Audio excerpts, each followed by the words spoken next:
नमस्कार दोस्तों, मैं सुप्रिया स्वागत करती हूँ आपका डिकोड एग्जाम के प्लेटफॉर्म पे। दोस्तों, जैसा कि हम एंशिएंट हिस्ट्री के प्रीवियस ईयर्स के क्वेश्चंस को सॉल्व कर रहे थे और हम लोगों ने लगभग सारे जो इंपॉर्टेंट चैप्टर्स हैं उनको हम लोगों ने सॉल्व कर लिया था। मैंने पूरी कोशिश की थी कि उसको अच्छे से आपको एक्सप्लेन करूं जिससे कि आपका चैप्टर जो है वो अच्छे से रिवीजन हो जाए। और दोस्तों देखिए, अब आप पेपर का पैटर्न भी देख रहे हैं। अब वो दिन नहीं रहा कि आप सिर्फ ऊपर से ऊपर पढ़ते चले जाइए। एक गहन अध्ययन की जरूरत है आप लोग को। ठीक है, कोई भी चैप्टर पढ़िए तो उसके बारे में थोड़ा अच्छे से बारीकी से पढ़िए। तो वो सिर्फ जैसे आप लोग की आदतों को मैं देखती हूँ, मैंने बहुत बार नोटिस किया है कि आप जनरली उन टीचर्स को ज्यादा देखते हैं जो वन लाइनर बताते हुए चले जाते हैं। नहीं, अब वो दिन नहीं रहा कि आप सिर्फ लूसेंट रट के और घट्टा चट रट के सारी चीजें हो जाएंगी। नहीं, अब आपको थोड़ा सा किसी भी चैप्टर के बारे में अच्छे से जानकारी होना चाहिए। देखिए, अभी रिसेंट में जो यूपी ट्रिपल एससी का पेपर आप देख ही रहे, पेट का पेपर किस लेवल का रहा है, तो उसी लेवल का आगे भी पेपर बनते रहेंगे। कंपटीशन टफ होता जाएगा, तो आप लोग को थोड़ा सा जरूरत है चीजों को अच्छे से पढ़ने की। ठीक है, तो अपने उस आदत से बाहर निकलिए और चीजों को थोड़ा गहराई से पढ़ने की कोशिश करिए। तो आज की क्लास में दोस्तों हम बात करेंगे प्राचीन भारतीय इतिहास के साहित्यिक स्रोत, इन स्रोतों के बारे में जो कि हम बात करेंगे, जो कि हमारे प्राचीन भारत में विशेष करके देखा जाए दोस्तों कि बहुत सारे शासकों के शासनकाल में राजाओं के अधीन, ठीक है, राजाओं के दरबार में बहुत सारे कवि साहित्यकार रहा करते थे जिन्होंने बहुत सारी रचनाएं किया। और उन रचनाओं से हमें जो है अपने भारत के बारे में, अपने जो है प्राचीन भारत के बारे में बहुत सारी जानकारी मिलती है। तो आज की क्लास में हम देखेंगे दोस्तों, कुछ तो हम गुप्ताज पीरियड के समय में जैसे कि कालिदास की रचनाओं के बारे में बात करेंगे, अमर सिंह जो कि उनके 9 रत्नों में से एक थे, उनसे संबंधित रचनाओं के बारे में बात करेंगे। फिर आगे चल करके 8वीं-9वीं शताब्दी के समय में जो महत्वपूर्ण साहित्यकार इतिहासकार हुए उनके बारे में बात करेंगे। ठीक है, तो यहाँ पे देखिए, इसमें बहुत ज्यादा, इसमें मत सोचिएगा कि इसमें भी इन डेप्थ जाना है, नहीं। यहाँ पे जो प्रश्न आपसे पूछे जाएंगे वो बेसिकली पूछा जाएगा बुक और राइटर, और बहुत थोड़ा बहुत पूछा जाएगा तो ये भी पूछ देगा कि भाई ये जो किताब है वो बेसिकली किससे संबंधित है, इसका सार क्या है। ठीक है, ये दर्शन से संबंधित है, प्रेम ग्रंथ है, या फिर इस तरह की चीजें पूछी जा सकेंगी। ध्यान रखिएगा, ये जो साहित्य की आज क्लास हम लेने जा रहे हैं दोस्तों, ये हमने ऑलमोस्ट हर चैप्टर में जब जब जो कवि थे, जो साहित्यकार थे, जो इन जो है राजाओं के दरबार में रहा करते थे, जब हम उनके शासनकाल को पढ़ रहे थे तो वहां पे उनके बारे में ऑलरेडी पढ़ा है। आज उसी सीरीज को हम आगे बढ़ाएंगे और यहाँ पे सिर्फ और सिर्फ एक रिवीजन सेशन होगा। ठीक है, तो चलिए स्टार्ट करते हैं अपनी क्लास। तो सबसे पहले प्रश्नों की तरफ बढ़ते हैं। वीडियो को दोस्तों शेयर कर दीजिएगा, साथ ही साथ कमेंट बॉक्स में आंसर करते हुए चलिएगा। ठीक है, तो यहाँ पे हमारा सबसे पहला प्रश्न है कि इतिहास के पिता की पदवी सही अर्थों में निम्न में से किससे संबंधित है। एक तरीके से पूछा जा रहा है फादर ऑफ द हिस्ट्री कौन है, घुमा फिरा के पूछा जा रहा है कि किससे संबंधित है। तो ध्यान रखिएगा, इतिहास का पिता जो हम कहते हैं वो हेरोडोटस को कहते हैं। ठीक है, हेरोडोटस को हम इतिहास का पिता कहते हैं। हेरोडोटस ने एक बुक लिखी थी दोस्तों जिसका नाम है हिस्टोरिका। ठीक है, क्या लिखी थी दोस्तों? द हिस्टोरिका नामक इन्होंने बुक लिखा था। ठीक है, जिससे हमें भारत और फारस के बारे में, ठीक है, जिसे हम फारस, ध्यान रखिएगा दोस्तों, पर्सिया जो कि वर्तमान का ईरान है। ठीक है, तो भारत और फारस के बारे में, ठीक है, जो 5वीं शताब्दी ईस्वी पूर्व के समय जो व्यापार होता था, ठीक है, व्यापार होता था, उसके बारे में ये जानकारी देती है द हिस्टोरिका। ध्यान रखिएगा, ये अनुश्रुतियों पर आधारित है क्योंकि हेरोडोटस कभी भी भारत नहीं आया, लेकिन उन्होंने भारत के इतिहास के बारे में लिख दिया सिर्फ और सिर्फ सुनी हुई बातों के आधार पे, क्योंकि ये एक अनुश्रुति है। अनुश्रुति मतलब सुनी हुई बातों के आधार पे किसी के बारे में कोई बात कहना। तो हेरोडोटस को कहा जाता है दोस्तों फादर ऑफ द हिस्ट्री कहा जाता है, इतिहास का पिता कहा जाता है, और उनकी बुक कौन सी? हिस्टोरिका। ठीक है, अगला प्रश्न है, सूची 1 को सूची 2 से सम्मिलित कीजिए और नीचे दिए गए कूट में से सही उत्तर को चुनिए। एक तरफ देखिए बुक लिखी हुई है, ठीक है, और एक जो उनसे संबंधित जो रचनाकार है वो लिखा गया है। तो चलिए आंसर पे चलते हैं। यहाँ देखिए अष्टाध्यायी, तो दोस्तों अष्टाध्यायी किससे लिखा है? ये प्रमुख जो है सबसे प्राचीन व्याकरण ग्रंथ मानी जाती है, जो कि पाणिनि के अष्टाध्यायी थे। और मैंने आपको बताया था भाई पाणिनि किसके दरबार में थे, किससे संबंधित थे? महापद्मनंद, ये भी पूछा जाता है, महापद्मनंद के दरबार में थे। ठीक है, उनके मित्र थे पाणिनि। महापद्मनंद नंद वंश का संस्थापक था और इन्होंने व्याकरण की रचना की थी, व्याकरण ग्रंथ की रचना की थी जिसका नाम है अष्टाध्यायी। और इस अष्टाध्यायी पे टीका किसने लिखा था दोस्तों? पतंजलि ने लिखा था। किसने लिखा था? पतंजलि ने लिखा था। ठीक है, ये अष्टाध्यायी पे टीका है। और आपसे ये भी पूछा जाता है दोस्तों पतंजलि किसके दरबार में था? तो शुंग वंश का संस्थापक पुष्यमित्र शुंग, ये उनके दरबार में थे। पतंजलि योग दर्शन के संस्थापक पतंजलि। और इन्हें जो कि पुष्यमित्र शुंग के दरबार में थे, और इन्होंने ही क्वेश्चन आपसे एग्जाम में पूछा गया है कि भाई अश्वमेध यज्ञ, 2 अश्वमेध यज्ञ करवाया था किसने? पुष्यमित्र शुंग ने। ठीक है, 2 अश्वमेध यज्ञ करवाया था पुष्यमित्र शुंग ने, जिसकी जानकारी हमें धनदेव के अयोध्याभिलेख में मिलती है, अयोध्याभिलेख में मिलता है। और इस जो है अभी इस अश्वमेध के पुरोहित कौन थे? यही पतंजलि थे। ठीक है, निरुक्त किसने लिखा? चलिए पहले आंसर पे चलते हैं। 3 और 4 हमें कहीं देखने को मिल रहा है? बिल्कुल मिल रहा है यहाँ पे 4 और 3, जो करेक्ट आंसर इज 1 हो जाएगा। और फिर अगर हम बात करें निरुक्त की, तो इन्होंने यास्क ने लिखा था।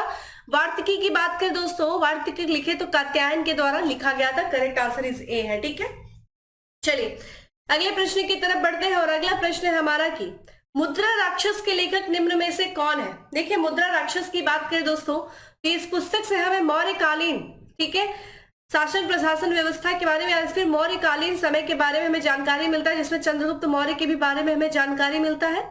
चंद्रगुप्त मौर्य जो कि, ठीक है, ध्यान रखिएगा, चंद्रगुप्त मौर्य जो कि संस्थापक था मौर्य वंश का। और ये लिखी पुस्तक गई थी गुप्त काल में, किसके द्वारा? विशाख दत्त ने। ठीक है, देवी चंद्रगुप्तम नामक पुस्तक भी इन्होंने लिखा था।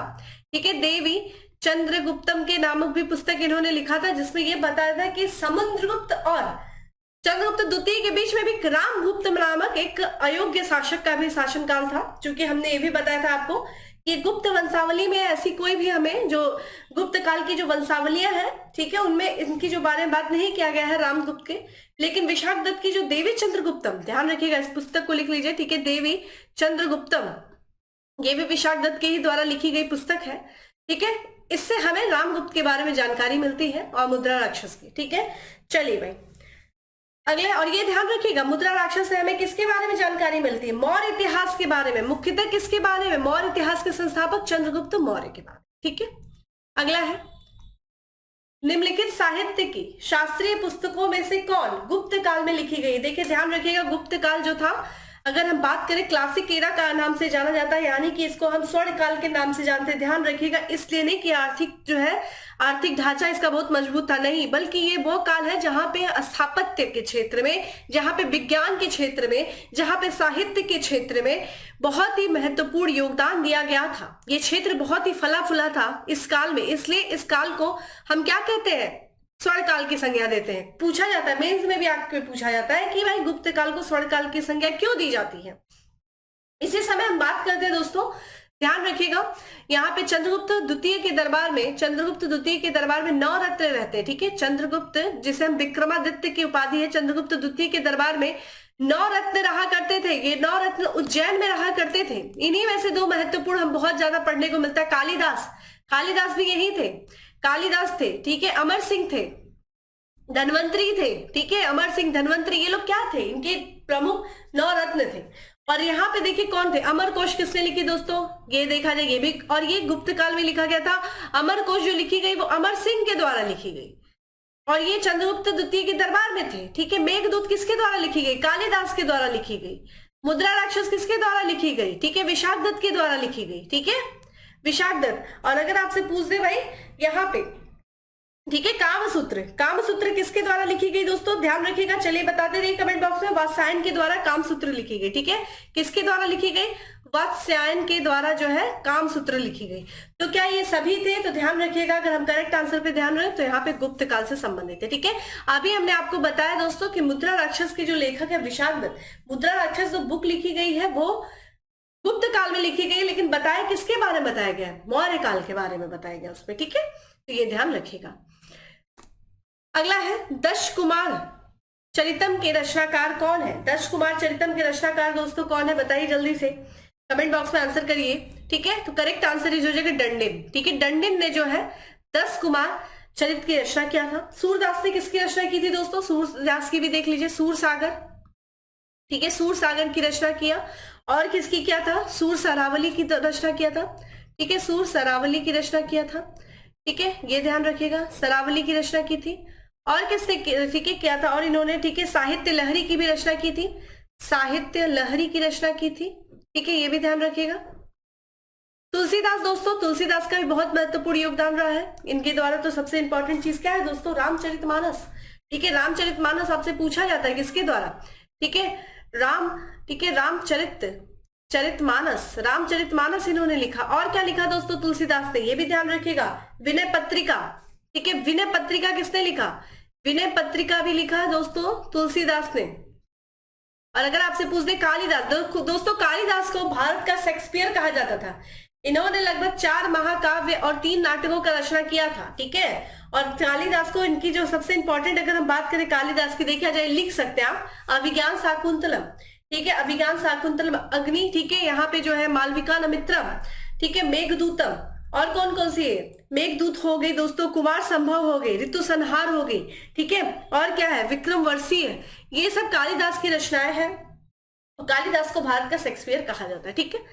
और ये प्रश्न की तरफ बढ़ते हैं। कुमार संभव महाकाव्य किस कवि ने लिखा है, कुमार संभव के बारे में बात कर लिया दोस्तों।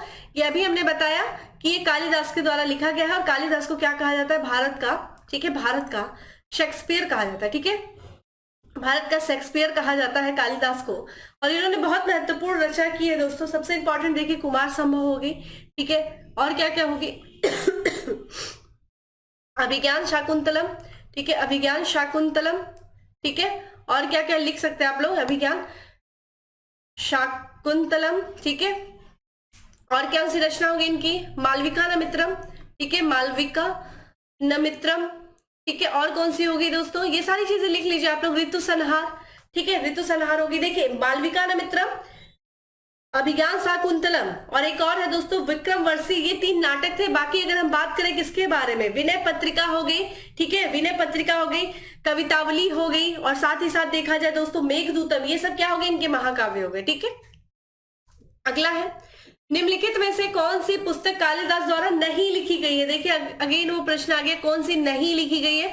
मेघदूतम भी लिखी गई, कुमार संभव भी लिखा गया, ऋतु संहार भी लिखा गया, लेकिन यहाँ पे करेक्ट आंसर क्या, उत्तर रामचरितमानस नहीं लिखी गई है। तो दोस्तों ये लिखी किसके द्वारा गई है, ये आपसे पूछा जा रहा है। तो एक महाकवि है दोस्तों भवभूति, ठीक है, ये भवभूति की क्या है दोस्तों, नाटक है, ठीक है, ये भवभूति का क्या है, भवभूति एक महाकवि है, उन्हीं का ये नाटक ग्रंथ है, ठीक है, एक नाटक है भवभूति के द्वारा लिखा गया, ठीक है। बाकी मेघदूतम, कुमार संभव, ऋतु संहार, मालविका नमित्रम, ठीक है, और कौन कौन सी, अभिज्ञान शाकुंतलम और कुमार संभव, ये सब क्या है, ये सब तो आपकी देखा जाए तो कालिदास की रचना, रट लीजिए।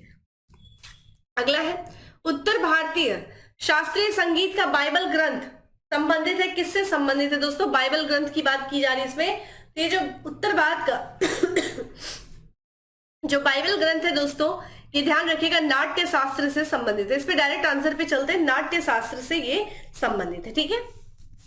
अगला है सुमिलित करना है दोस्तों, एक तरफ आपका दिया गया है, देखिए एक तरफ रचनाकार दिया गया, उनकी रचना दिया गया। अभी हमने आपसे बात किया पाणिनि, पाणिनि ने क्या लिखा था दोस्तों, अष्टाध्यायी लिखा है।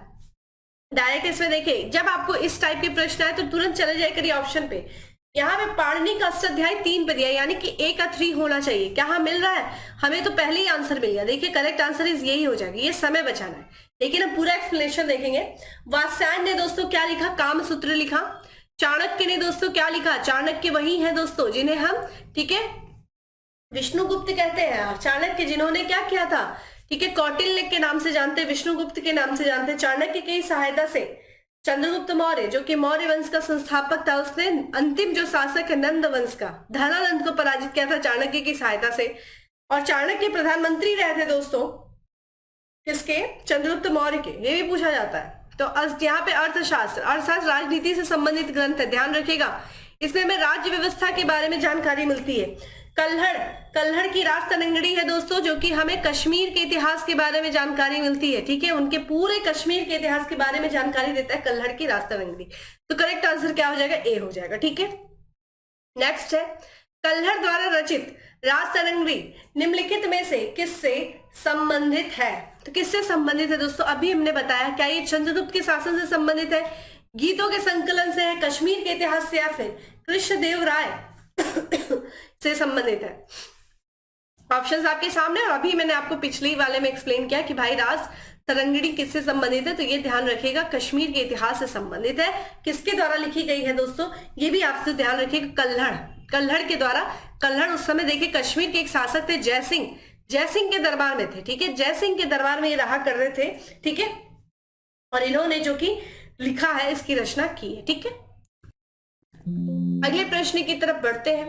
कल्लड़ की राज तरंगिणी की तरह एक इतिहास की पुस्तक गोडवाहो लिखी गई है। देखिए गोडवाहो की दोस्तों बात करें तो ये ध्यान रखिएगा, ये 8वीं शताब्दी में, ठीक है, गोडवाहो की बात करें तो ये 8वीं शताब्दी में, ठीक है, 8वीं शताब्दी में, ठीक है, लिखी गई है ये, और ये प्राकृतिक भाषा में लिखी गई थी 8वीं शताब्दी में, ठीक है, ये प्राकृतिक भाषा में लिखा गया था, ठीक है, प्राकृतिक भाषा में लिखा गया था। और ये जो है हमें बताता है किसके बारे में दोस्तों, एक कन्नौज के शासक थे। देखिए जब कन्नौज का एक शासक था हर्षवर्धन के बाद जो है कन्नौज की गद्दी पर एक योग्य शासक बता है यशोवर्मन, ठीक है, ध्यान रखिएगा। क्या नाम था दोस्तों? यशोवर्मन। यशोवर्मन के बारे में जानकारी देता है गोडवाहो, और ये लिखा गया था दोस्तों वाकपति के द्वारा, ठीक है, किसके द्वारा लिखा गया था? वाकपति के द्वारा लिखा गया था। तो ये ध्यान रखिएगा, गोडवाहो किसके बारे में जानकारी देता है? तो कन्नौज का शासक है। ध्यान रखिएगा यशोवर्मन बहुत योग्य शासक रहता है दोस्तों, इसने कश्मीर वगैरह पे भी आक्रमण किया था, ठीक है, ठीक है, ये ध्यान रखिएगा। कन्नौज का शासक रहता है कन्नौज, इसी कन्नौज पर त्रिपक्षीय युद्ध होता है कन्नौज पर अधिकार के लिए, ठीक है। और यहाँ पे जो है यशोवर्मन के बारे में जानकारी देता है गोडवाह, जो कि वाकपति के द्वारा लिखी गई थी, ठीक है। किस भाषा में? प्राकृतिक भाषा में, 8वीं सदी का है। देखिए अगला है सूची 1 को सूची 2 से सम्मिलित कीजिए। सूचियों के नीचे दिए गए कूट से सही उत्तर चुनिए। तो एक तरफ लेखक है, एक तरफ रचनाएं हैं। तो यहाँ पे देखिए कौन है लेखक? एक तरफ भारवी है, हर्ष है, कालिदास है, राजशेखर है, ठीक है। तो यहाँ पे देखिए हर्ष कौन है? हर्षवर्धन ने भी 3 रचनाएं की थी दोस्तों। हर्षवर्धन के भी समय में हमें बहुत सारी रचनाएं देखने को मिलता है। उसने स्वयं देखा जाए 3 रचनाएं की थी, उसके बारे में बात करेंगे। तो भारवी ने क्या लिखा था दोस्तों? भारवी ने देखिए कर्पूर मंजरी लिखा था, कि कीर्तार्जुनीयम लिखा था। देखिए सबसे इंपॉर्टेंट तो कालिदास ने क्या लिखा था दोस्तों? ठीक है, कालिदास ने लिखा था मालविका नमित्रम। सबसे पहले हम बात कर लेते हैं कालिदास की, ठीक है। तो क्या हमें यहाँ पे सी के दिख रहा है? देखिए हमने लगातार ये भी निकाल दीजिए, ये भी निकाल दीजिए, ठीक है। अगर आपसे बात कर रहा है दोस्तों कौन से, तो भारवी ने देखिए कीर्तार्जुनीयम लिखा था, ठीक है, तो पहले का 2 हो जाएगा, हमें आंसर मिल गया, ठीक है। हर्ष ने देखिए नागनंद लिखा था। राजशेखर ने, ठीक है, यहाँ पे राजशेखर की बात करें दोस्तों, राजशेखर ने क्या लिखा था, ठीक है। तो यहाँ पे राजशेखर की बात करें तो कर्पूर मंजरी, ठीक है, कर्पूर मंजरी जो लिखी गई थी वो राजशेखर के द्वारा लिखी गई थी। तो करेक्ट आंसर दोस्तों क्या हो जाएगा? ये डी इसका जो है करेक्ट आंसर हो जाएगा, ठीक है। संस्कृत की निम्नलिखित में से कौन सी रचनाओं ने महाभारत से अपना कथा सूत्र लिया है? नीचे दिए गए कूट से सही उत्तर, ठीक है, चयन कीजिए। तो किन रचनाओं ने लिया है दोस्तों? यहाँ पे देखिए अगर हम बात करें किसने लिया है, तो हम आंसर पे चलते हैं, ठीक है। यहाँ पे बात करें, ठीक है, कीर्तार्जुनीयम की रचनाकार कौन है दोस्तों? भारवी है, ठीक है, पहले इसके बारे में बात कर लेते हैं। करेक्ट आंसर पे चलते हैं, भारवी, ठीक है। यहाँ पे करेक्ट आंसर की बात करें दोस्तों तो यहाँ पे पहला जो है, ठीक है, नैषधि चरित्र, ये भी लिया गया है, ठीक है। अगर हम बात करें दूसरा कीर्तार्जुनीयम के भी द्वारा लिया गया है, ठीक है, यानी कि यहाँ पे, और हम बात करें शिशुपाल वध भी लिया गया, लेकिन 10 कुमार चरित्र नहीं लिया गया है। तो करेक्ट आंसर क्या हो जाएगा? डी हो जाएगा, ठीक है।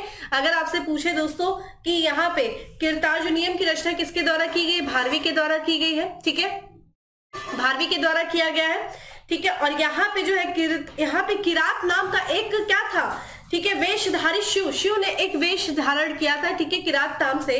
और यहाँ पे अर्जुन जो थे उनके बीच का युद्ध के बारे में वर्णन किया गया, ठीक है। वहीं पे देखा जाए नैषधि चरित्र जो है ये श्री हर्ष के द्वारा लिखा गया था, ठीक है। किसके द्वारा लिखा गया था दोस्तों? श्री हर्ष की कृत है, ठीक है, श्री हर्ष के द्वारा ये रचना की गई है। और वहीं पे अगर हम बात करें शिशुपाल वध की बारे में बात करें तो ये माघ के द्वारा लिखा गया, ठीक है, यानी कि शिशुपाल की हत्या की जाती है दोस्तों यहाँ पे, ठीक है, किसके द्वारा? माघ के द्वारा ये लिखी गई है। और यहाँ पे कृष्ण के द्वारा जो शिशुपाल की हत्या की जाती है उसके बारे में यहाँ पे जानकारी मिलती है, ठीक है, तो ये ध्यान रखिएगा। और इन तीनों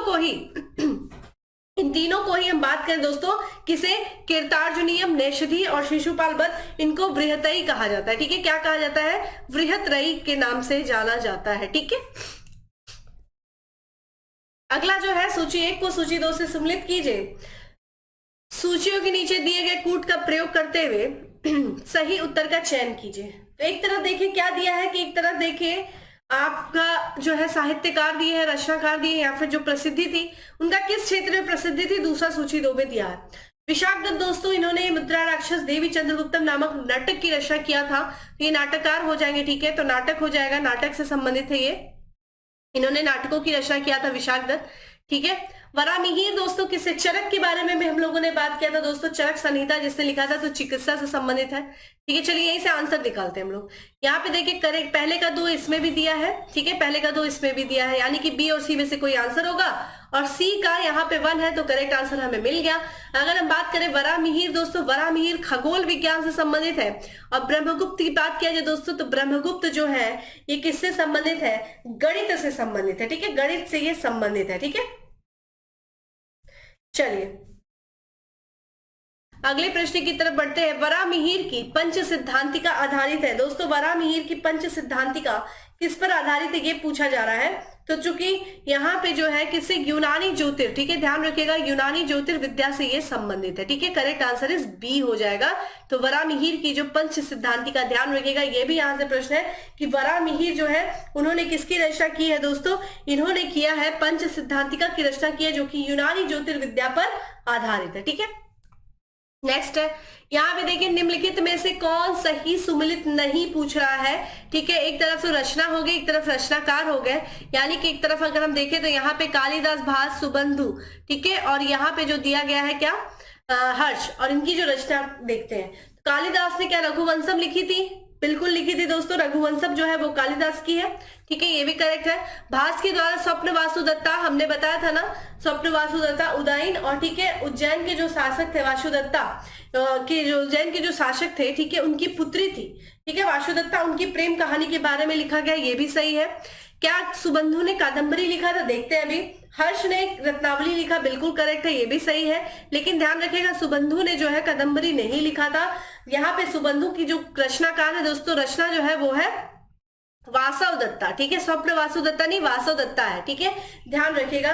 और अगर आपसे वही पूछ दे कि भाई कादम्बरी किसने लिखा था, तो कादम्बरी बाणभट्ट ने लिखा था। ठीक है, किसने लिखा था, बाणभट्ट ने। ठीक है, किसने लिखा था, यहाँ पे ध्यान रखिएगा, बाणभट्ट ने जो है कादम्बरी की रचना की थी। ठीक है, ये ध्यान रखिएगा।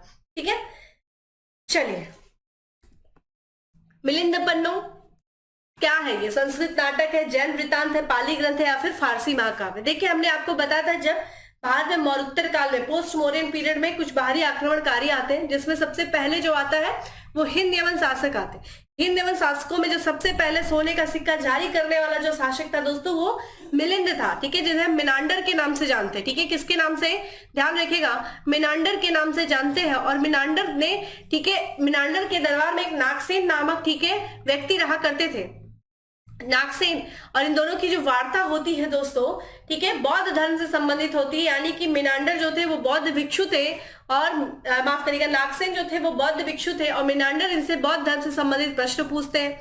नागसेन उनका उत्तर देते जाते हैं, और आगे चल करके मिनांडर इनके उत्तरों से इतने संतुष्ट हो जाते हैं कि उन्होंने बौद्ध धर्म ग्रहण कर लिया था। और इन दोनों की ही जो वार्तालाप है, उस वार्तालाप का एक संकलन किया गया, किस नाम से, मिलिंद पन्नो के नाम से। और मिलिंद पन्न जो है एक पाली ग्रंथ है। ठीक है, पाली भाषा का ग्रंथ है, ध्यान रखिएगा। आपको पता होना चाहिए कि बौद्ध धर्म में पाली भाषा का ही इस्तेमाल भी किया गया था। 17 का क्या हो जाएगा, सी हो जाएगा। ठीक है, अगला है मिलिंद पन्नो, राजा मिलिंद और एक बौद्ध भिक्षु के मध्य संवाद रूप में है। वो बौद्ध भिक्षु कौन है, या फिर वो भिक्षु कौन है, देखिए अभी हमने बताया कि नागसेन। ठीक है, नागसेन जो थे वो बौद्ध भिक्षु थे, जिनकी वार्तालाप होती है, ठीक है, मिनांडर से। और इन दोनों की ही जो वार्तालाप होती है उसका संकलन जो किया गया, किस नाम से किया गया, मिलिंद पन्नो, यानी कि मिलिंद के प्रश्न, मिनांडर के प्रश्न, जिसका उत्तर दिया जाता है बौद्ध भिक्षु नागसेन के द्वारा, और जिससे वो संतुष्ट होकर के क्या कर लेते हैं, बौद्ध धर्म को धारण कर लेते। ठीक है, नेक्स्ट है, सूची 1 को सूची 2 से सम्मिलित कीजिए तथा सूचियों के नीचे दिए गए कूट से सही उत्तर चुनिए। एक तरफ दरबारी कवि है, वो किस राजा से संबंधित है। देखिए अमीर खुसरो की बात करें तो अमीर खुसरो ने कई राजाओं के दरबार में वो रहे हैं, जिसमें से यहाँ पे जो कमेंट, यहाँ पे जो बात की गई वो अलाउद्दीन खिलजी। ठीक है, खिलजी वंश का जो है शासक है अलाउद्दीन खिलजी। कालिदास मैंने अभी बताया, कालिदास तो जो थे वो गुप्त शासक चंद्रगुप्त द्वितीय के दरबार में थे। हरिशेन ने दोस्तों, ठीक है, क्या लिखा था, प्रयाग प्रशस्ति। ठीक है, प्रयाग प्रशस्ति की रचना की थी। ठीक है, किसने दोस्तों, हरिशेन ने किया था, जो कि समुद्रगुप्त से संबंधित है। प्रयाग प्रशस्ति में हमें प्रशस्तियां मिलती है, किससे, समुद्रगुप्त संबंधित गुप्त वंश के शासक है। बाणभट्ट दोस्तों हर्षवर्धन के दरबार में रहते थे, बाणभट्ट, ठीक है। बाणभट्ट जो थे हर्षवर्धन के दरबार में रहते थे बाणभट्ट। इन्होंने हर्षचरित्र की भी रचना की है। तो करेक्ट आंसर क्या हो जाएगा दोस्तों, देखिए यहाँ पे 4 हो जाएगा। 4 के बाद हम बात करें 1 2 3, तो 4 1 2 3 करेक्ट आंसर इज बी है, ठीक है। अगला प्रश्न है कि यहाँ पे देखा जाए राज तरंगिणी के लेखक कल्हड़ के समय शासक थे। देखिए अभी यहाँ पे हम लोगों ने बात किया था कल्हड़ के समय शासक कौन थे, यही आपसे पूछा जा रहा है, ठीक है। तो कल्हड़ के समय कौन से शासक थे दोस्तों, यहाँ पे ये थे जयसिंह, ठीक है। जयसिंह जो थे ये कश्मीर के शासक थे दोस्तों, और ये क्या थे, इनका जो समय पीरियड देखा जाए वो जो है माना जाता है, ठीक है। यहाँ पे 1128 से लेकर के, ठीक है, 1149 तक के बीच में जो है माना जाता है, ठीक है। ये इस समय थे, और इसी समय लगभग कहा जाए 1200 ईस्वी के समय में इन्होंने शासन किया था, और उन्हीं के दरबार में कल्हड़ के राज तरंगिणी के जो लेखक हैं, ठीक है, कल्हड़ रहा करते थे, ठीक है। और अगर हम बात करें दोस्तों राज तरंगिणी की, तो ये जो है ध्यान रखिएगा इसमें कुल कितने, ठीक है, ध्यान रखिएगा इसमें कुल कितने तरंग है, यानी कि अध्याय पूछा जाता है, ठीक है। 3 जो है यहाँ पे 8 तरंग है, जिसमें से अगर बोल दी दोस्तों कि पहले से लेकर के जो तीसरे तरंग है उसमें हमें कश्मीर के, ठीक है, पहले से लेकर के तीसरे तरंग की बात करें तो कश्मीर का जो है कश्मीर का परंपरागत इतिहास के बारे में जानकारी मिलती है। जो परंपरागत इतिहास था, जो पारंपरिक इतिहास था, उसकी जानकारी मिलती है। वहीं पे अगर हम बात करें चौथे से लेकर के, ठीक है, चौथे से लेकर के, देखिए कश्मीर में भी कई राजवंशों ने शासन किया, तो चौथे से लेकर के छठे की बात करें दोस्तों तो कारकोट और उत्पल वंश के बारे में जानकारी मिलती है, ठीक है। कारकोट प्लस उत्पल, ठीक है, ध्यान रखिएगा उत्पल राजवंश के बारे में जानकारी मिलती है। वहीं देखा जाए 7 और 8 में दोस्तों बात करें तो यहाँ पे लोहार वंश के बारे में, ठीक है, जानकारी हमें कल्हड़ की राज तरंगिणी देता है, ठीक है, ये ध्यान रखिएगा, ठीक है। करेक्ट आंसर क्या हो जाएगा यहाँ पे, ध्यान रखिएगा जयसिंह, ठीक है। चलिए दोस्तों हम अगले प्रश्न की तरफ बढ़ते हैं। कल्हड़ की राज तरंगिणी को, ठीक है, किसने आगे बढ़ाया, तो यहाँ पे देखा जाए कल्हड़ की जो है राज तरंगिणी को किसने आगे बढ़ाया, ऑप्शंस आपसे पूछा। देखिए शुरुआत जो किया था जयसिंह ने किया था, जयसिंह के समय में कल्हड़ ने किया था, उसको आगे चल करके इसमें और भी अध्याय को जोड़ा गया, किसके द्वारा, तो जोनराज और शीवर के द्वारा, ठीक है, जोनराज और शीवर के द्वारा जो है इसको आगे बढ़ाया गया, ठीक है। किसके शासनकाल में, ये भी पूछ सकता है। तो देखिए हम कश्मीर का अकबर किसे कहते हैं दोस्तों, कश्मीर का अकबर हम किसे कहते हैं, ये कहा जाता है जैनुल आबदीन, ठीक है, ध्यान रखिएगा किसे कहते हैं दोस्तों, जैनुल आबदीन, जिसे हम कश्मीर का, ठीक है, अकबर कहते हैं, उन्हीं के द्वारा जो है आगे चल करके इसमें 2 विद्वानों जोनराज और शीवर ने जो है इसको आगे बढ़ाया, जो कि जोनराज के शिष्य थे दोस्तों शीवर, और इन्होंने आगे चल करके कल्हड़ की राज तरंगिणी को आगे बढ़ाया था, ठीक है। ध्यान रखिएगा कश्मीर के इतिहास के बारे में ये जानकारी देता है। अगला है सौरानंद किसकी रचना है, अश्वघोष की, बाणभट्ट की, भवभूति की, या फिर भाष्य की। तो बताइए सौरानंद किसकी रचना है दोस्तों, तो यहाँ पे करेक्ट आंसर है अश्वघोष। अश्वघोष से दोस्तों ध्यान रखिएगा ये किसके दरबार में थे, कनिष्क के दरबार में थे, ठीक है, कनिष्क के दरबार में थे, और इन्होंने चौथी बौद्ध संगीति की उपाध्यक्ष थे, और चौथी बौद्ध संगीति जो कश्मीर के, ठीक है, यहाँ पे कश्मीर में जो चौथी बौद्ध संगीति हुई थी उसके उपाध्यक्ष थे अश्वघोष।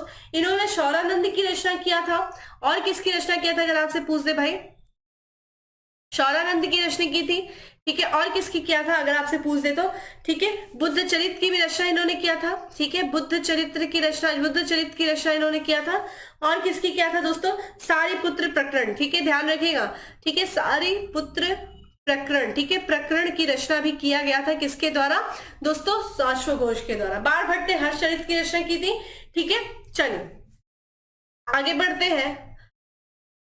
नागनंद रत्नावली प्रियदर्शिका के लेखक थे, कौन थे भाई, चलिए मैं आपको वो करती हूँ, हिंट करती हूँ। इसके जो रचनाकार थे वो थे पुष्यभूति वंश के, ठीक है, सबसे महत्वपूर्ण शासक जिन्होंने कन्नौज को अपनी राजधानी बनाया था। चलिए पुष्यवर्धन वंश, ठीक है, उनकी जो बहन थी वो राजश्री थी, ठीक है। चलिए जिन्होंने देखा जाए तो बहुत बड़े बड़े एक तरीके से महाधर्म का उन्होंने क्या करवाया था, ठीक है, आयोजन करवाया था, ठीक है, महायान जो है एक तरीके से शाखा को स्थापित करने के लिए। चलिए आंसर करिए, तो करेक्ट आंसर हो जाएगा यहाँ पे तो हर्षवर्धन। देखा जाए कहा जाता है हर्षवर्धन ने भी 3 नाटकों की रचना किया था, ध्यान रखिएगा तीनों नाटक आपको पता होना चाहिए, नागनंदा, रत्नावली और प्रियदर्शिका।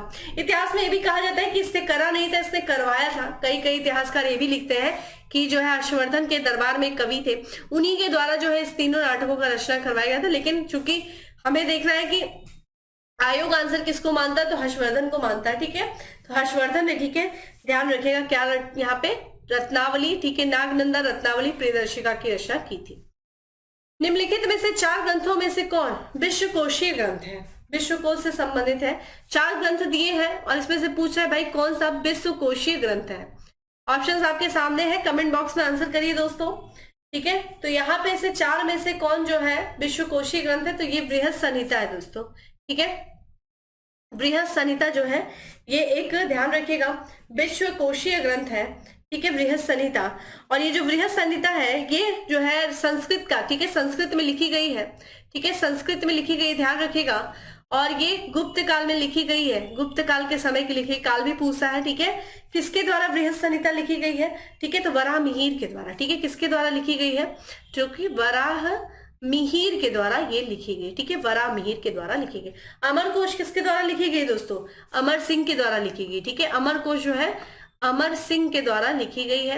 ये 9 रत्नों में से एक थे, ठीक है। 9 रत्न जो थे चंद्रगुप्त द्वितीय के दरबार में, ध्यान रखिएगा, उनमें से ये एक थे, ठीक है। अगला है, प्राचीन भारत के इतिहास के संदर्भ में भवभूति, हस्तिमल और क्षेमेश्वर क्यों प्रसिद्ध थे? तो भवभूति क्यों प्रसिद्ध है? यहाँ पे प्रसिद्धि क्यों थी भवभूति की, हस्तिमल की और क्षेमेश्वर की प्रसिद्धि क्यों थी प्राचीन भारत के इतिहास में? वो क्या थे? ऑप्शन आपके सामने दोस्तों।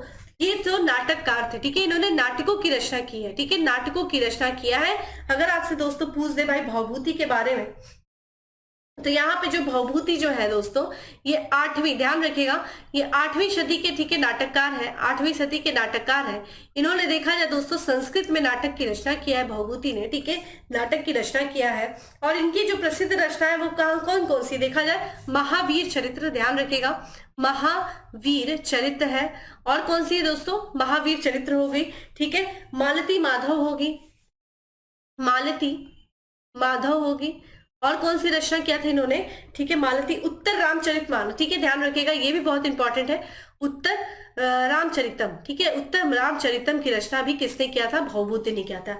हस्तिमल दोस्तों ध्यान रखिएगा, ये हस्तिमल जो है होयसल राज्य से संबंधित है, ठीक है। हस्तिमल जो थे, होयसल जो राज्य था, ठीक है, होयसल राज्य के प्रसिद्ध नाटककार थे, ठीक है, होयसल राज्य से संबंधित थे ये, होयसल राज्य से। और ये कन्नड़ से संबंधित है, ठीक है, कन्नड़ भाषा में इन्होंने, ठीक है, कन्नड़ भाषा में इन्होंने रचनाएं किया थी। कौन कौन सी रचना की थी ये भी पूछ सकता था। इन्होंने विक्रांत भैरव, ठीक है, ध्यान रखिएगा, विक्रांत भैरव की रचना किया।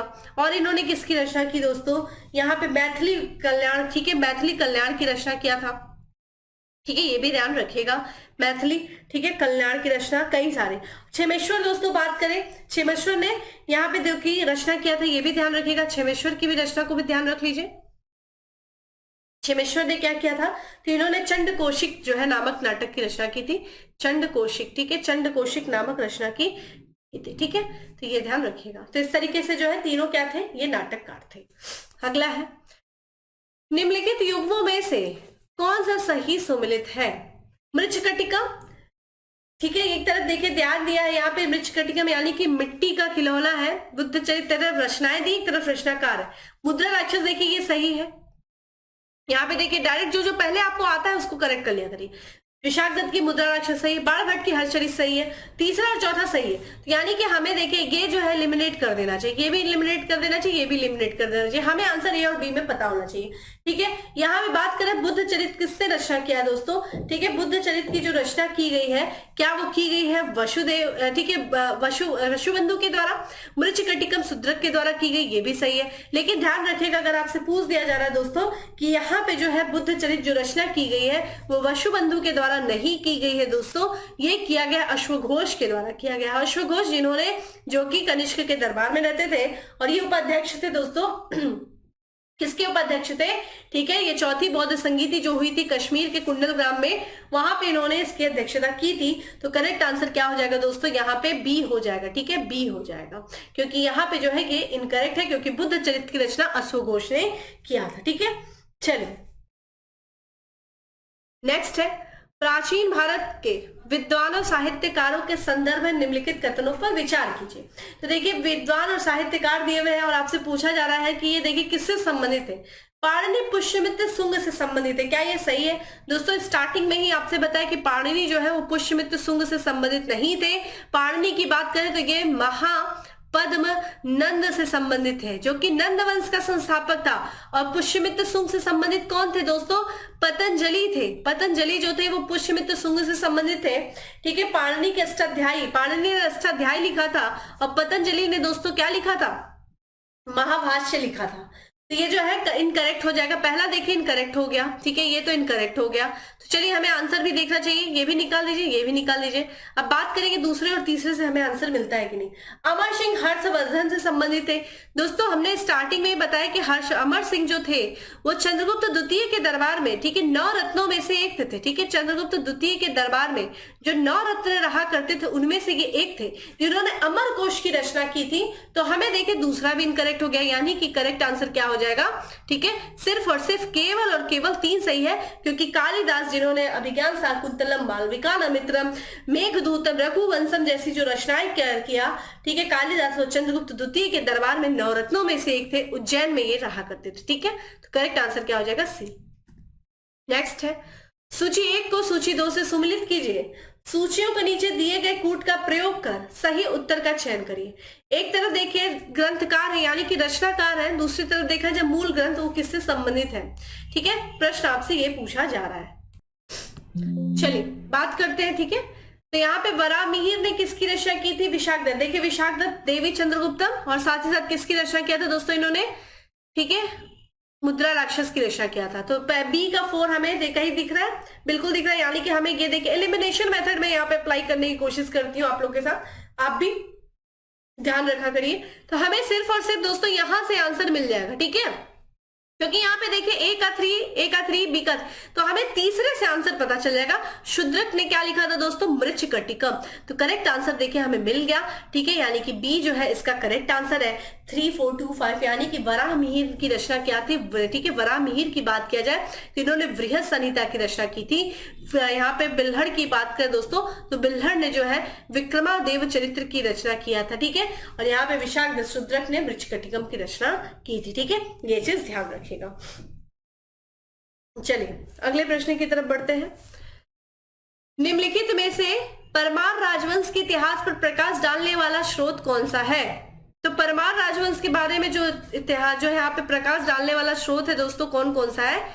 ठीक है, पद्मगुप्त का नवसहंस, ठीक है, नवशशांक चरित्र है, मेरुतुंग का यहाँ पे प्रबंध चिंतामणि है, उदयपुर प्रशस्ति है। तो देखिए तीनों ही जो है यहाँ पे तीनों ही जो रचनाएं हैं, जो स्रोत है, ठीक है, वो हमें परमार राजवंश, ठीक है, परमार राजवंश के बारे में जानकारी देती है, ठीक है। चलिए अगले प्रश्न की तरफ बढ़ते हैं। निम्नलिखित युग्मों में से कौन एक सही सुमिलित नहीं है? तो कौन सा सही नहीं है, ठीक है। तो यहाँ पे जो है यहाँ पे विकल्प छूट गया, ये क्वेश्चन इनकम्प्लीट है क्योंकि एक तरफ दिया नहीं है। चलिए हम यही पे बता देते हैं, मालविकाग्निमित्रम दोस्तों किसने लिखा था, यही पे हम बात कर लेते हैं, ठीक है। मालविकाग्निमित्रम किसने लिखा था? कालिदास ने लिखा है, ठीक है, कालिदास ने लिखा है। मुद्रा राक्षस विशाखदत्त, ठीक है, विशाखदत्त ने लिखा था, ठीक है। शौरानंद यहाँ पे बात करें तो अश्वघोष ने लिखा है, ठीक है, अश्वघोष ने लिखा है, अश्वघोष ने लिखा है। और अगर आपसे पूछ दे कर्पूर मंजरी तो राजशेखर ने लिखा है, ठीक है, किसने लिखा है? राजशेखर ने लिखा है, ठीक है, राजशेखर ने कर्पूर मंजरी की रचना की है, ठीक है। चलिए अगले प्रश्न की तरफ बढ़ते हैं। कालिदास द्वारा रचित मालविकाग्निमित्रम नाटक का नायक कौन है? ठीक है भाई, कौन है नाटक का नायक? तो अग्निमित्र है, ठीक है। कौन है दोस्तों? अग्निमित्र है। अग्निमित्र दोस्तों कौन है? पुत्र है किसका? पुष्यमित्र शुंग, ठीक है, पुष्यमित्र शुंग का ये पुत्र रहता है। और ये कहा जाता है शुंग वंश में राजा की उपाधि इसने धारण किया था, गद्दी पर बैठा था, क्योंकि ये जो पुष्यमित्र शुंग रहता है दोस्तों इसी का ये पुत्र है, ठीक है। और इसी के मालविका और अग्निमित्र की प्रेम कहानी के बारे में इसमें बात की गई है, कालिदास के नाटक है, ठीक है। तो मालविका और अग्निमित्रम के बारे में, ठीक है। और इन्होंने अगर हम बात करें कालिदास ने, ठीक है, 7 ग्रंथों की रचना किया, 3 नाटक थे, ठीक है, और बाकी जो है 4 महाकाव्य थे, ठीक है। अगला है स्वप्न वासुदत्ता के लेखक कौन है? स्वप्न वासुदत्ता के लेखक दोस्तों कौन है? चलिए कमेंट बॉक्स में आंसर करते रहिए, ठीक है। तो यहाँ पे हम बात करें स्वप्न वासुदत्ता के जो लेखक है दोस्तों वो कौन है? भास है, ठीक है। तो भास ने, ठीक है, उदयन की बात करें दोस्तों, उदयन रहता है, और वासुदत्ता, ठीक है, तो उदयन और वासुदत्ता की प्रेम कहानी स्वप्न वासुदत्ता, ठीक है, भास के द्वारा ये लिखी गई है। भास की अन्य रचना कौन सी? एक तो स्वप्न वासुदत्ता है, एक चारुदत्ता भी, ठीक है, ध्यान रखिएगा, चारुदत्ता की भी रचना उन्होंने किया था, ठीक है, चारुदत्त की भी रचना भास के द्वारा किया गया था, ठीक है। अगला है गीत गोविंद काव्य की रचयिता कौन है? गीत गोविंद दोस्तों किसके द्वारा लिखी गई है? तो गीत गोविंद दोस्तों जो लिखा गया है वो जयदेव के द्वारा लिखी गई है, ठीक है, जयदेव ने जो है गीत गोविंद की रचना की थी।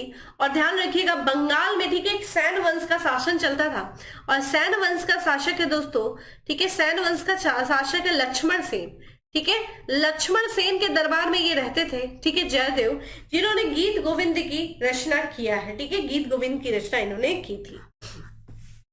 गीत गोविंद के गीतकार जयदेव किसकी सभा को अलंकृत करते थे? देखिए वही प्रश्न आ गया कि गीत गोविंद की रचना किया है जयदेव ने और ये किसके दरबार में थे दोस्तों? तो ये ध्यान रखिएगा लक्ष्मण सेन, सेन वंश के शासक है लक्ष्मण सेन, लक्ष्मण सेन के दरबार में ये रहा करते थे, ठीक है। करेक्ट आंसर क्या हो जाएगा? डी हो जाएगा। अगला प्रश्न है सूची 1 को सूची 2 से सम्मिलित कीजिए, सूचियों के नीचे दिए गए कूट से सही उत्तर का चयन कीजिए। तो एक तरफ रचना है, दूसरी तरफ उसकी विषय है। रचना क्या है दोस्तों? अष्टांग संग्रह है, 10 रूपक है, लीलावती है, महाभाष्य है। और एक तरफ उसका विषय क्या है? लीलावती देखिए गणित से संबंधित है, ठीक है, लीलावती की बात करें तो गणित से संबंधित है, मोस्ट इंपॉर्टेंट दोस्तों, ठीक है। तो यहाँ पे अगर हम बात करें गणित से संबंधित है तो देखिए क्या हमें तीसरे से आंसर मिल जा रहा है कहीं पे? देखिए यहाँ पे जो है करेक्ट आंसर हमें यहीं पे मिल गया, ठीक है, क्योंकि ये 4 1 3 2 हो जाएगा। यानी कि अष्टांग संग्रह की बात करें तो ये आयुर्विज्ञान है, 10 रूपक की बात करें तो ये नाट्य कला है, ठीक है, और यहाँ पे महाभाष्य की बात करें तो ये व्याकरण ग्रंथ है। हमने बताया था कि पाणिनि के अष्टाध्यायी पे, ठीक है, पतंजलि ने महाभाष्य की रचना की थी, ठीक है, ये चीज ध्यान रखिएगा, ठीक है। चलिए अगले प्रश्न की तरफ बढ़ते हैं। तुम्हारा अधिकार पर फल है, माफ करेगा, तुम्हारा अधिकार कर्म पर फल है, फल की प्राप्ति पर नहीं, यह निम्न में से किस ग्रंथ में कहा गया है? तो भाई कर्म किए जा फल की इच्छा नहीं कर, ये किसमें कहा गया? गीता में, महाभारत की गीता में कहा गया, ठीक है, गीता में ये कहा गया। करेक्ट आंसर सी है, ठीक है, गीता में जो कहा गया है कि तुम्हारा अधिकार सिर्फ और सिर्फ कर्म पर है, फल की प्राप्ति पे नहीं है, इसलिए हमें जो है कर्म करते रहना चाहिए, ठीक है, फल के बारे में नहीं सोचना चाहिए। नेक्स्ट है, ठीक है, नेक्स्ट है कि जो यहाँ है वो अन्यत्र भी है, जो यहाँ नहीं है वो कहीं नहीं है, यह निम्न में से किस ग्रंथ में कहा गया है? तो ये कहा गया दोस्तों किसमें कहा गया? रामायण में कहा गया, महाभारत में, गीता में, या फिर रासतरंगिणी में? देखिए कमेंट बॉक्स में आंसर करते रहिए, वीडियो को शेयर भी करते रहिए। करेक्ट आंसर है दोस्तों इसका महाभारत, ठीक है, महाभारत में ये बात कही गई है दोस्तों कि जो यहाँ है वो हर जगह है, जो यहाँ नहीं है वो कहीं नहीं है। नेक्स्ट है प्राचीन भारत का वह ग्रंथ जिसका 15 भारतीय और 40 विदेशी भाषाओं में अनुवाद किया गया। ध्यान रखिएगा सर्वाधिक जो अनुवाद होने वाला ये ग्रंथ है कौन सा है? क्योंकि इसमें देखा 15 भारतीय और 40 विदेशी भाषाओं में इसका अनुवाद किया गया है। कौन सा है? ये हितोपदेश है, पंचतंत्र है, कथा सरित सागर है, या फिर शाकुंतला है। करेक्ट आंसर दोस्तों हो जाएगा बी हो जाएगा, ठीक है, बी जो है विष्णु शर्मा की, ध्यान रखिएगा विष्णु शर्मा की, ठीक है, विष्णु शर्मा की जो पंचतंत्र है दोस्तों, पंचतंत्र जो कि मूलतः किसमें लिखी गई है? ध्यान रखिएगा ये चूंकि कई भाषाओं में, लेकिन पूछा जब मूलतः ये किसमें लिखी गई है तो संस्कृत भाषा में ये लिखा गया है, संस्कृत भाषा में ये लिखा गया है मूलतः। और इसमें देखा जाए तो 15 भारतीय और 40 विदेशी भाषाओं में इसका अनुवाद किया गया है, ठीक है, ये चीज ध्यान रखिएगा। और अगर आपसे पूछे कि भाई इसको फारसी में अनुवाद किसने करवाया था, तो मुगल काल के समय जो है पंचतंत्र का फारसी में भी अनुवाद किया गया था, ठीक है, किस नाम से? ठीक है, किस नाम से? आयरे ए दानिश, ठीक है, आयरे ए दानिश के नाम से किया गया था। किसके द्वारा किया गया था? अबुल फजल के द्वारा किया गया था, ठीक है, किसके द्वारा? ठीक है, अबुल फजल के द्वारा, ठीक है, इसको फारसी में अनुवाद किया गया था, ठीक है, फारसी में भी मुगल काल में फारसी में इसको अनुवाद किया गया था, ठीक है, ये ध्यान रखिएगा।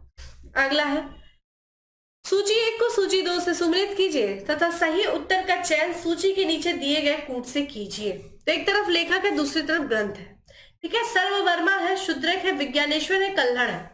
एक तरफ देखिए मिताक्षरा है, रासतरंगिणी है, मृच्छकटिकम है, या फिर यहाँ पे कारणतक है। देखिए शुद्रिक ने क्या लिखी थी, मृच्छकटिकम लिखी थी, मिट्टी का खिलौना, ठीक है, हमने ये बात किया था। तो यहाँ पे देखिए, और कल्हड़ की रास्तरंगड़ी लगातार हम लोग पढ़ते आ रहे हैं। तो यहाँ पे लास्ट का अगर 2 हमें कहीं देखने को मिला तो आंसर मिल जाएगा। और देखिए आंसर हमें मिल गया। ऐसे क्वेश्चन में समय बचाने की कोशिश क्या करिए, ठीक है। तो यहाँ पे सतवर्मा के द्वारा क्या लिखी गई दोस्तों, कांतरंत्र लिखी गई, ठीक है। विज्ञानेश्वर के द्वारा क्या लिखा गया, मिताक्षरा, ठीक है। इसके बारे में आगे बात करेंगे जब आएगा विज्ञानेश्वर, ठीक है। संपत्ति के, ठीक है, अधिकार पर संबंधित ये बुक लिखी गई है, ठीक है। शूद्रक की बात करें तो मृच्छकटिकम है, ठीक है। ये ध्यान रखिएगा, correct answer is B. Next है, प्राचीन भारत के इतिहास के संदर्भ में निम्नलिखित कथनों में से कौन सा सही है, कौन से या कौन सा सही है। यहाँ पे एक कथन भी सही हो सकता है और कई सारे कथन भी सही हो सकते हैं। पहला कथन देखिए क्या है, मिताक्षरा ऊंची जाति की सिविल विधि है, दाएं भाग निम्न जाति की सिविल विधि है। ध्यान रखिएगा ये इनकरेक्ट है, क्योंकि मिताक्षरा की बात करें दोस्तों, मिताक्षरा, ठीक है, जो कि यहाँ पे विज्ञानेश्वर के द्वारा मिताक्षरा लिखी गई थी। देखिए अभी हम लोगों ने बात किया था, ठीक है, विज्ञानेश्वर के द्वारा जो है मिताक्षरा लिखी गई थी। वहीं दाएं भाग की बात करें तो जिमूत वाहन के द्वारा, ठीक है, जिमूत वाहन के द्वारा, ठीक है, मिताक्षरा के यहाँ पे दाएं भाग की रचना की गई थी। और यहाँ पे ध्यान रखिएगा कि ये जो है ये संपत्ति, ठीक है, संपत्ति के अधिकार से संबंधित है, ठीक है, संपत्ति के अधिकार से संबंधित ये ग्रंथ है, ठीक है। तो पहला तो इनकरेक्ट हो जाएगा, पहला इनकरेक्ट हो गया। तो देखिए एलिमिनेशन मेथड लगाइए तुरंत की तुरंत, ये निकल गया और ये निकल गया। अब आंसर माफ करिएगा, ये निकल गया। अब आंसर देखिए हमें या तो केवल बी या तो यानी कि तीसरा भी कोई, या तो तीसरा सही होगा या तो गलत होगा, अगर दूसरा सही होगा तो तीसरा गलत होगा, यही हमें देखना है। मिताक्षरा व्यवस्था में पुत्र अपने पिता के जीवन काल में ही संपत्ति पर अधिकार का दावा कर सकता है, जबकि दाएं भाग व्यवस्था में पिता की मृत्यु के उपरांत ही पुत्र संपत्ति पर अधिकार कर लेता है। बिल्कुल ये सही बात की गई है। मिताक्षरा व्यवस्था दोस्तों बात करें तो ये ध्यान रखिएगा, कुछ क्षेत्रों को छोड़ करके, कौन से क्षेत्र को, तो बंगाल और असम वाले क्षेत्र को छोड़ दिया जाए तो मिताक्षरा जो व्यवस्था है आज वर्तमान में हर क्षेत्र पे लागू है, क्योंकि पिता के जीवन काल में ही देखा जाए पुत्र को जो है अपने संपत्ति पर, पिता की संपत्ति पर पूरा अधिकार दिया गया है, ठीक है। लेकिन दाएं भाग व्यवस्था में भी ये बात की गई है कि दाएं भाग व्यवस्था में क्या किया गया कि नहीं भाई, पिता की मृत्यु के बाद ही जो है पुत्र को उसकी संपत्ति पर अधिकार मिलेगा। तो ये बात दाएं भाग में की गई। ये व्यवस्था पश्चिम बंगाल, असम वगैरह में लागू है, लेकिन ध्यान रखिएगा मिताक्षरा व्यवस्था लगभग हर शेष पूरे भारत में लागू है। मिताक्षरा देखिए अगला, तो हमें देखिए आंसर मिल गया, करेक्ट आंसर इज बी है। लेकिन तीसरा ऑप्शन भी हम लोग देख सकते हैं। यहाँ पे तीसरा ऑप्शन कह रहा है कि मिताक्षरा व्यवस्था किसी परिवार के केवल पुरुष सदस्यों के संपत्ति संबंधी मामलों पर विचार करती है, जबकि दाएं भाग व्यवस्था किसी परिवार के पुरुष एवं महिला सदस्य दोनों के संपत्ति संबंधी मामलों पर विचार करती है। उल्टा दिया हुआ है। देखिए जो मिताक्षरा व्यवस्था है जो सारे भारत में लागू है, उसमें क्या है कि जो संपत्ति है उस पर महिला और पुरुष दोनों के अधिकार के बारे में बात किया जाता है, ठीक है। तो ये इनकरेक्ट है, ये उल्टा दे दिया गया है, ठीक है। केवल पुरुष नहीं भाई, पुरुष और महिला दोनों का अधिकार है। लेकिन अगर हम बात करते हैं दाएं भाग में, तो दाएं भाग में कहा गया है कि संपत्ति तो पिता की मृत्यु के बाद मिलेगी, लेकिन किसको मिलेगी, सिर्फ और सिर्फ पुरुष को मिलेगी। तो ये बात गलत की गई, यानी कि इनकरेक्ट हो जाएगा, ठीक है। तीसरा इनकरेक्ट हो जाएगा, करेक्ट क्या हो जाएगा, सिर्फ और सिर्फ 2, ठीक है। चलिए अगला है, निम्नलिखित कथनों में से कौन बीजगणित के क्षेत्र में अपने योगदान के लिए विशेष रूप से जाना जाता है। तो बीजगणित के क्षेत्र में दोस्तों किसने अपना योगदान दिया, चलिए आंसर बताइए जल्दी से। आर्यभट्ट ने दिया, ब्रह्मगुप्त ने दिया, भास्कर ने दिया, यहाँ पे, ठीक है। तो करेक्ट आंसर दोस्तों क्या हो जाएगा बताइए, भास्कर, ठीक है, जिन्हें भास्कराचार्य। करेक्ट आंसर क्या हो जाएगा दोस्तों, भास्कर ने जो है बीजगणित के क्षेत्र में इन्होंने अपना महत्वपूर्ण योगदान दिया, ठीक है। ये 12वीं शताब्दी के गणितज्ञ थे, ठीक है, 12वीं शताब्दी के गणितज्ञ थे, ठीक है, 12वीं शताब्दी के ये गणितज्ञ थे, ठीक है। और इन्होंने भास्कराचार्य, इनको भास्कराचार्य भी कहा जाता है। इनकी एक पुस्तक है दोस्तों, ध्यान रखिएगा, इन्होंने किसकी रचना की, तो ये बहुत इंपॉर्टेंट है दोस्तों, इन्होंने सिद्धांत, ठीक है, सिद्धांत शिरोमणि की रचना किया था, ठीक है, सिद्धांत शिरोमणि, जो कि किससे संबंधित है, गणित से संबंधित पुस्तक है। इसके 4 भाग इन्होंने दिए, ठीक है, और इसके 4 भाग है। कौन कौन से देखिएगा, अभी आया था ना लीलावती, गणित से संबंधित पुस्तक है। रचनाकार कौन है, भास्कराचार्य, पूछा था अभी पिछले क्वेश्चन में, ठीक है। बीजगणित, लीलावती, बीजगणित, ठीक है, बीजगणित हो गया। और कौन सा हो गया दोस्तों, बीजगणित के बाद देखा जाए गणिताध्याय, ठीक है, क्या है, गणिताध्याय, ठीक है, गणिताध्याय हो गया। और कौन सी है दोस्तों, यहाँ पे गोलाध्याय, ठीक है, कौन सी है, गोलाध्याय। तो ये जो है एक तरीके से सिद्धांत शिरोमणि की रचना भास्कराचार्य ने किया था। गणित से संबंधित पुस्तक है और इसके 4 भाग हमें देखने को मिलते हैं, लीलावती, बीज गणित, ठीक है, गणिताध्याय, गोलाध्याय, ठीक है। चलिए, गणित की पुस्तक लीलावती के लेखक कौन है? देखिए अभी आ गया, ये गणित की पुस्तक है, ये भी आपसे पूछा गया। कई लोग कंफ्यूज हो जाते हैं, लीलावती नाम सुनेंगे तो उनके दिमाग में नाटक वगैरह आ जाएगा, लेकिन ये गणित की पुस्तक है जिसकी रचना किसने किया था? भास्कराचार्य ने किया था, ठीक है, भास्कराचार्य ने। अगला है आर्यभट्ट थे, क्या थे? ये भारतीय राजनीतिज्ञ थे, भारतीय गणितज्ञ या खगोल शास्त्री थे, भारतीय संगीत के विद्वान एवं कवि थे, इनमें से कोई नहीं। करेक्ट आंसर दोस्तों जो थे, आर्यभट्ट की बात करें दोस्तों, आर्यभट्ट जो थे ये भारतीय गणितज्ञ और साथ ही साथ खगोल शास्त्री थे। आर्यभट्ट ने दोस्तों कौन सी पुस्तक लिखी थी? आर्यभट्टी, ठीक है, आर्यभट्टी पुस्तक की रचना इन्होंने किया था, ठीक है, आर्यभट्टीय पुस्तक की रचना इन्होंने किया था। और इसी में इन्होंने क्या बताया था? सूर्य स्थिर है, ठीक है, क्या बोला इस पुस्तक में इन्होंने कि सूर्य स्थिर है और पृथ्वी जो है वो अपनी धुरी पर परिक्रमा करते हुए सूर्य की भी परिक्रमा करती है, और पृथ्वी क्या है दोस्तों? वो घूमती है। यानी कि इन्होंने ये बताया था कि सूर्य जो है, पृथ्वी जो है अपनी धुरी पर घूमते हुए सूर्य की भी परिक्रमा करती है। इन्होंने, आर्यभट्ट ने चंद्र ग्रहण और सूर्य ग्रहण के भी बारे में जानकारी दी थी, ये भी ध्यान रखिएगा, चंद्र ग्रहण और सूर्य ग्रहण के बारे में जानकारी किसने दिया? आर्यभट्ट ने दिया था, ठीक है। पुस्तक कौन सी है? तो ये 4वीं 5वीं शती। आर्यभट्ट दोस्तों इस समय गुप्त काल के समय में थे, ठीक है, 4वीं और 5वीं शती में थे, ठीक है। चलिए, निम्नलिखित में से किस भारतीय गणितज्ञ ने दशमलव स्थानिक मान की खोज की थी? तो दशमलव स्थानिक मान की खोज किसने किया था दोस्तों? जो किससे संबंधित होगा? गणित से संबंधित होगा। तो कौन है दोस्तों? यहाँ पे ध्यान रखिएगा, आर्यभट्ट ने, ठीक है, आर्यभट्ट ने ही, ठीक है, किसकी खोज की थी? ठीक है, तो यहाँ पे दशमलव स्थानिक पद्धति की खोज आर्यभट्ट ने किया था, ठीक है, आर्यभट्टी ग्रंथ में। मत विलास प्रहसन के लेखक कौन है? देखिए लास्ट क्लास में जब मैं आपको पढ़ा रही थी चोल वंश के समय में, मैंने भी बताया था, कांची के पल्लव के भी बारे में बात किया था, और कांची के पल्लव के शासक थे दोस्तों महेंद्र वर्मन, ठीक है। तो इन्होंने कटाक्ष लिखा था, तत्कालीन समाज के बारे में, बौद्ध धर्म से संबंधित, ठीक है, कटाक्ष लिखा था, मत विलास प्रहसन, ठीक है, मत विलास प्रहसन के लेखक है, ठीक है। ये पल्लव वंश के शासक है, कांची के जो पल्लव थे दोस्तों, ठीक है, पल्लव वंश के शासक है, पल्लव वंश के शासक है ये, ठीक है, मत विलास प्रहसन, ठीक है, इन्होंने इसकी रचना किया था। और तत्कालीन उस समय के सामाजिक और जो धार्मिक जीवन है उसके बारे में इन्होंने लिखा था, एक तरीके से परिहास था, ठीक है, कटाक्ष लिखा था इन्होंने। मनुस्मृति मुख्यतः संबंधित है, किससे संबंधित है? समाज व्यवस्था से, कानून से, अर्थशास्त्र से, राज्य कार्य पद्धति से। देखिए मनुस्मृति अक्सर जो है अपनी कानूनी व्यवस्था जो इसमें लिखी गई है, ठीक है, उसको लेकर के बड़ी माफ करिएगा, जो सामाजिक व्यवस्थाएं लिखी गई है उसको लेकर के काफी ज्यादा ये चर्चा में रहती है, तो समाज व्यवस्था से संबंधित है, ठीक है। इसमें कुल कितनी स्मृतियां हैं? मनुस्मृति की बात करें तो 18 जो है इसमें स्मृतियां देखने को मिलती है, ठीक है। रचनाकार कौन थे? मनु, जिनको हम आदि पुरुष के भी नाम से जानते हैं, मनु, ठीक है। और ये प्राचीन भारत के प्रथम और महान विधि निर्माता थे। अगर आपसे पूछ दे भाई कि प्राचीन भारत के महान, ठीक है, यहाँ पे प्राचीन भारत के प्रथम, ठीक है, ध्यान रखिएगा, प्रथम प्लस महान विधि निर्माता कौन थे? ठीक है, विधि निर्माता कौन थे? तो वो कौन थे दोस्तों? मनुस्मृति, ठीक, मनु थे, ठीक है, विधि निर्माता, ठीक है, मनु, इन्होंने मनुस्मृति लिखा था जिसमें 18 स्मृतियां हैं। नेक्स्ट है, निम्नलिखित में से किसे भारत का प्रथम विधि निर्माता माना जाता है? अगेन देखिए, पाणिनि को, मनु को, कौटिल्य को या फिर कपिल को। तो पाणिनि ने दोस्तों क्या है यहाँ पे? पाणिनि तो होंगे नहीं, मनुस्मृति, ठीक है, सामाजिक व्यवस्था के बारे में लिखा मनुस्मृति, मनु को माना जाता है। करेक्ट आंसर क्या हो जाएगा?